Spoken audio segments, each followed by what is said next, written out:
Olympic history. If you were living 3,000 years ago in ancient Greece, and a citizen of Greece, and you could run like the wind, and you were male, you just might have competed in the first Olympic Games. The Olympiad was held every 4 years, from 776 BC to 396 AD. And if you do the math, that's about 293 Olympic celebrations. For the first 13 Olympic festivals, the only event was a 200-meter sprint. And then over the years, other races and other events were added. Events like boxing, wrestling, long jump, javelin, discus throwing, and my favorite event, the chariot races. And in case you were wondering, javelin catching is not an Olympic sport. The pentathlon was an event that included 5 events. A combination of long jump, discus throw, javelin throw, a foot race, and wrestling. Boxing and wrestling became events, and there was no winner until someone cried, "Uncle!" Winners were heroes and didn't win medals, but were awarded a wreath of olive leaves.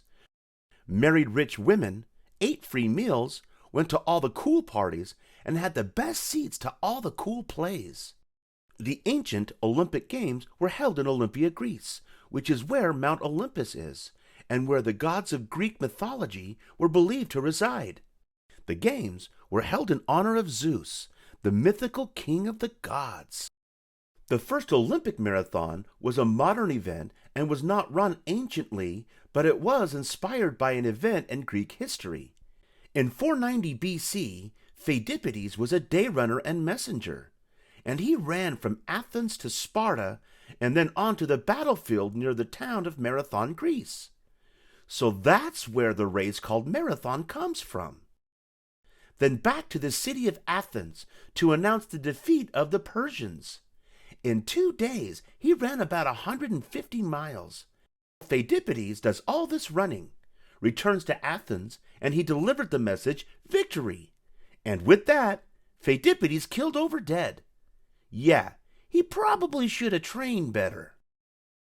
The Olympics continued to be celebrated every 4 years, and even after Rome conquered Greece in 146 BC and asserted control of the entire region, the Olympics was still the place to test toughness, endurance, and strength, until 396 AD, when the Roman Emperor Theodosius spoiled all the fun and declared that the Olympics would no longer be celebrated.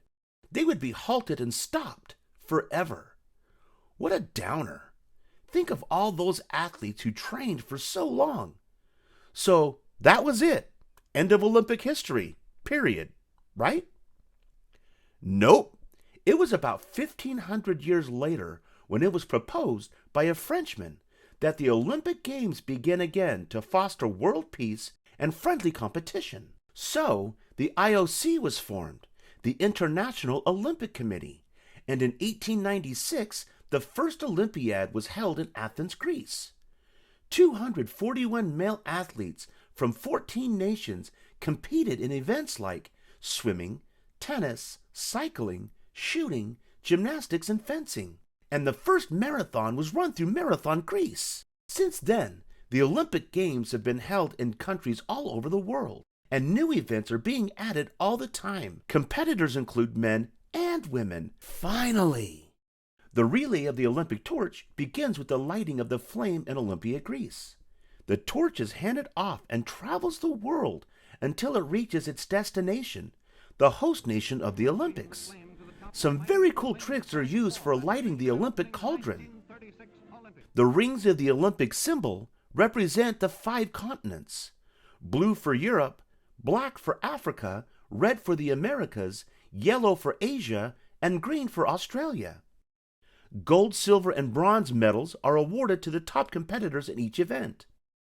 The Olympic mascots are always fun to look at, and now even celebrate the athletes of the Winter Olympics, the Paralympics, and the Special Olympic Games. Fabulous! If you could compete in an Olympic event, what would it be? Weightlifting? Wrestling? Table tennis? Hey, it's not just ping pong. How about breakdancing? The Olympic Games are an achievement of what the world can do together to foster peace through sport.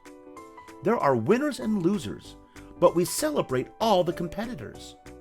So, what are you waiting for? Start training! Hope you had fun learning with us. Visit us at learnbright.org for thousands of free resources and turnkey solutions for teachers and homeschoolers.